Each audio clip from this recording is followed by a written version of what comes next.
Gente, enquanto vocês entram aqui, seu Jorge, o senhor pode sentar aqui, o senhor pode ficar aqui em pé, por favor. Eu vou repetir o que eu disse há pouco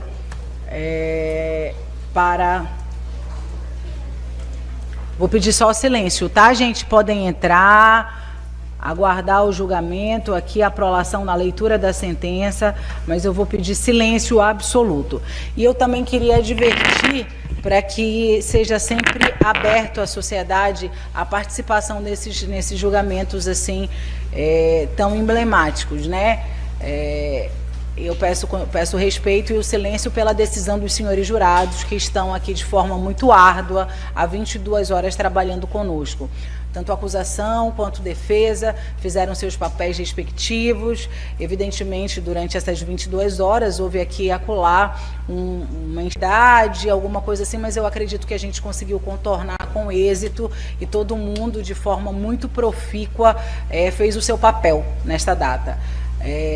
Evidentemente, a decisão dos senhores jurados e a minha sentença, ela não atenderá a todos, né? Mas aqueles que não se sentirem atendidos e quiserem se insurgir, por óbvio, poderão procurar as vias próprias de recurso. Eu disse há pouco aqui para eles e repito aqui no plenário do Tribunal do Júri, dentro do Fórum da Comarca de Santana, não é palco para comemoração de vitórias ou para lamentação de derrotas. Isso deve ser feito da porta do Fórum para lá, tá? Porque senão de uma próxima vez não será permitida a entrada da sociedade. Ok? Então eu conto com vocês. A leitura da sentença é um ato oficial, é um ato processual e oficial e, portanto, ela só deve irradiar estes efeitos e nada mais, tá bom?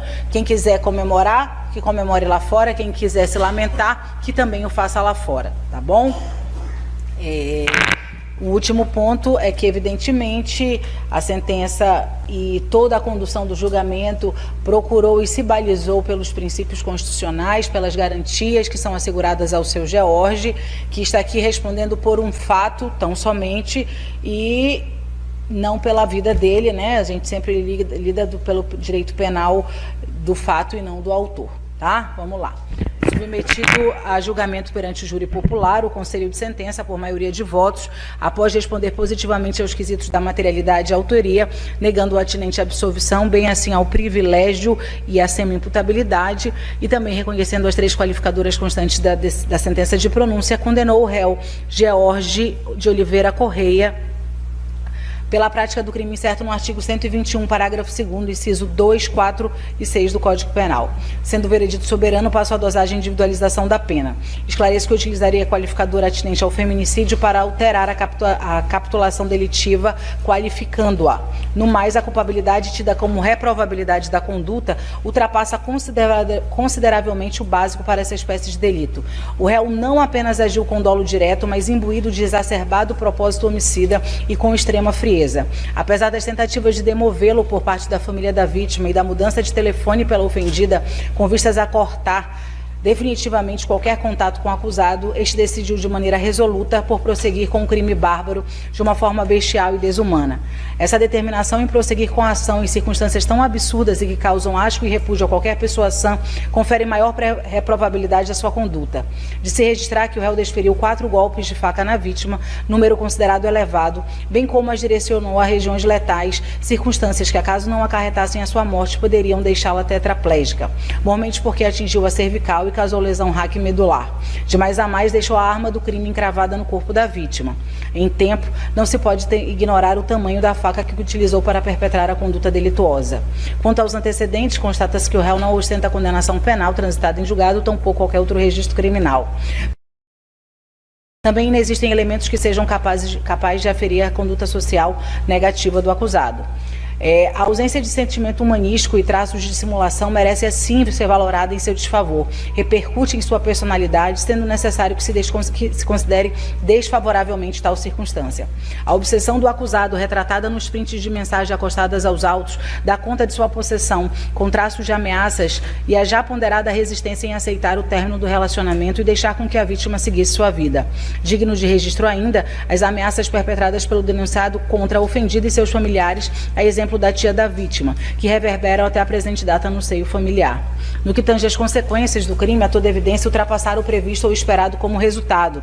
O réu deixou órfã a filha da vítima, infante de apenas 3 anos à época dos fatos. Assumiu assim com consciência as repercussões nefastas de uma criança crescer com a consciência de que a mãe teve a vida violentamente abreviada pelo próprio namorado ou ex-namorado, como de fato eram.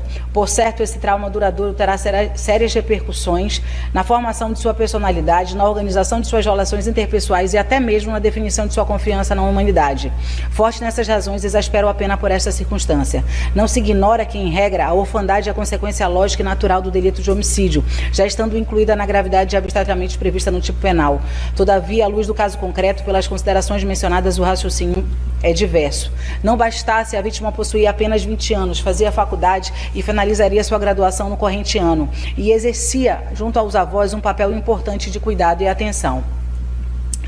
As circunstâncias do delito outrossim revelam maior gravidade, o que demonstra pelo modus operandi do agente. Digo isso porque o acusado, usando de extrema violência em meio a tantas pessoas que por ali circulavam, investiu contra a vítima com uma ousadia atroz, desmerecendo não apenas Rayane, mas também toda a sociedade que se viu obrigada a amargar a dor de potencialmente presenciar um fato odioso como que ora se julga.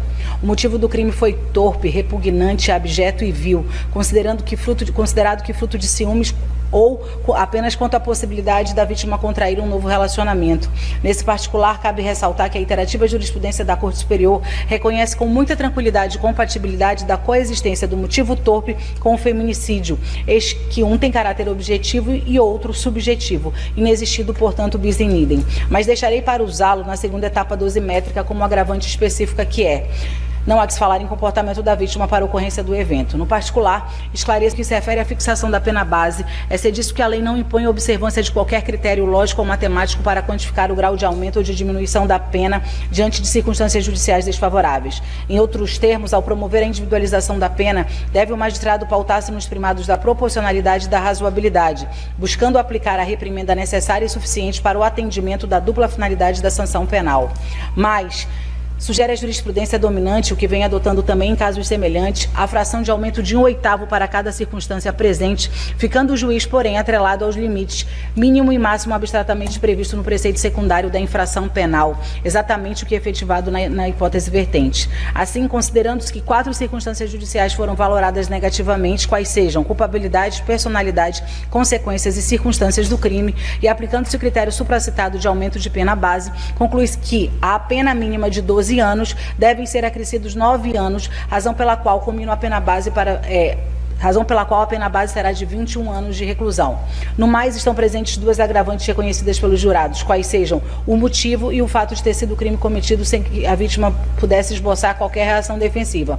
Nesse raciocínio, admitidas que foram 3 qualificadoras pelo Conselho de Sentença, adequada a utilização de uma delas para a qualificação do crime e as remanescentes servirão para o agravamento da pena.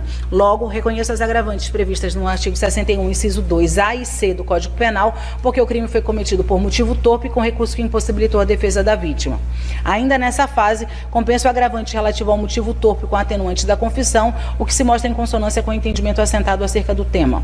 E no mais, recrudesço pela outra agravante reconhecida pelo Conselho de Sentença e exaspero a pena à fração de 1/6, conforme é usualmente aplicado por esta Corte de Justiça.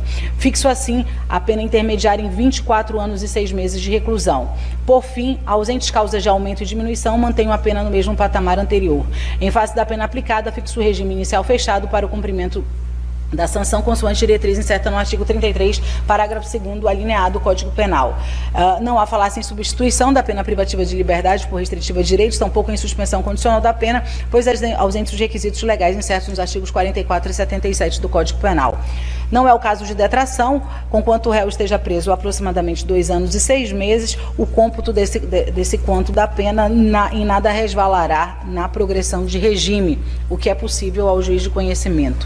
O réu respondeu ao processo preso e assim deve permanecer, porquanto permanecem íntegros os fundamentos que ensejaram a decretação da prisão preventiva para a garantia da ordem pública diante da periculosidade ostentada que foi capaz de matar a ex-namorada de forma tão vil. Nesses termos, o réu não faz uso ao direito de apelar em liberdade. É inegável a gravidade concreta dos fatos atribuídos ao acusado, quiçá agora, após o acolhimento da tese acusatória pelo Conselho de Sentença. O réu deverá retornar à autarquia penitenciária, custas pelo acusado, sair os presentes intimados. Eu agradeço a todos e reitero aqui o que eu informei há pouco quanto ao momento de resignação ou de acolhimento desta sentença. Muito obrigada, bom dia.